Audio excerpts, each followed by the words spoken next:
80-90% পুরুষ নারীর নির্যাতনের দ্বারা শিকার, নারীর উচ্ছৃঙ্খলার শিকার। এমত অবস্থায় পরিবারে কোনো মোটামুটিভাবে চলতে পারবে এমন একটা ফ্যামিলি কার্ড নামের সহায়তার মালিক যদি সেই নারীদেরকে করিয়ে দেওয়া হয়, তাহলে ওই সমস্ত নারীরা উচ্ছৃঙ্খলার শিখরে কত দ্রুত গতিতে পৌঁছবে সেটা একমাত্র ভুক্তভোগীরাই বলতে পারবে। নবনির্বাচিত সরকার তারেক রহমান ফ্যামিলি কার্ড নামে একটা সংস্থার তৈরি করতে যাচ্ছেন, এমনকি তৈরি হওয়ার আগেই ইঙ্গিত দিয়ে দিয়েছে, সরাসরি বলতেছে সেই ফ্যামিলি কার্ডের মালিক বানিয়ে দেওয়া হবে পরিবারের মহিলাদেরকে। একটু ভাবুন তো, এনজিওরা সহায়তা করে, কিন্তু তাদের সে সহায়তা কিসের মাধ্যমে হয়? সেটা হয় একমাত্র নারীর মাধ্যমে।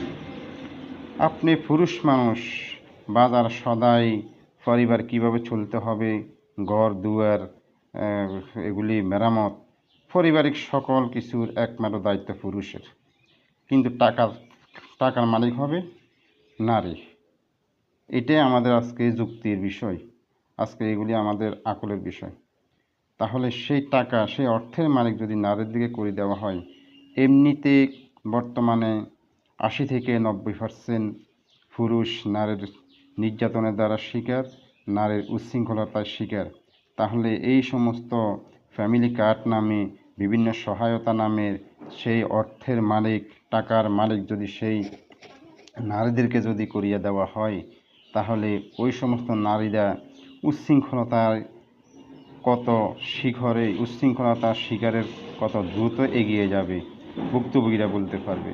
সুতরাং ফ্যামিলি কার্ড করতেছে, উদ্যোগ ভালো, স্বাগতম জানানো যায়, কিন্তু তার প্রক্রিয়া যদি অশালীন হয়, তাহলে এই ফ্যামিলি কার্ড আমাদের জন্য ভালো কোনো ভাগ্যের কোনো কারণ হইতে পারবে না। সেটা হইতে পারে আমাদের জন্য আরও কঠিন সেই উত্তপ্ত রোদ থেকে আগুনে ঝাঁপ দেওয়ার মতন একটা পরিকল্পনা হবে।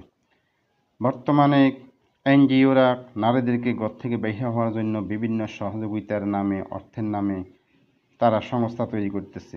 তাহলে এই ফ্যামিলি কার্ড যদি আজকে নারীদেরকে যদি মালিক বানিয়ে দেওয়া হয়, সেই নারী তার ঘরের যদি মালিক হয়, তাহলে সেখানে কতটুকু পরিবারের শান্তি আসবে এটা কিন্তু একমাত্র সুশীল সমাজে বলতে পারবে।